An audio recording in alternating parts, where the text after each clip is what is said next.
దేశం కానీ దేశము, ప్రాంతం కానీ ప్రాంతము, బంధువులను విడిచిపెట్టి, జనులను విడిచిపెట్టి, ఎవరూ కాదని భర్తే తోడని భర్తతో పాటు బ్రతకడానికి మోయాబు దేశానికి వెళ్తే కనీసం అక్కడైనా తినడానికి తిండి లేక ఎలిమెలుకు చనిపోయాడు. పోని ఆ యొక్క కష్టాన్ని దిగమిందుకుంటూ కన్నీళ్ళలో బాధలో ఉన్న ఆమెకు 10 సంవత్సరాల లోపు మరలా 2 కుమారులు చనిపోవడం జరిగింది. ఎంత బాధాకరం, ఎంత వేదనకరం. మన కళ్ళ ముందున్న ఎవరికో యాక్సిడెంట్ అయితే, మన కళ్ళ ముందున్న పిల్లలు ఎవరో చనిపోతుంటేనే మనం ఎంతో బాధిస్తామే.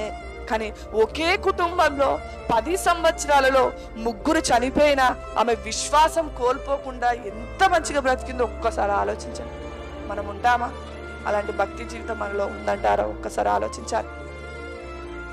ఒకళ్ళు తీసుకుపోతే దేవుడు నాకు అన్యాయం చేశాడు, ఎంతగానం చేసిన దేవునికి దేవుడు నాకేం చేశాడు అని సంఘాన్ని మానివేసిన వాళ్ళు ఉన్నారు. మేలుడు చేయలేనని దేవుణ్ణి విడిచిపోయిన వారు ఉన్నారు.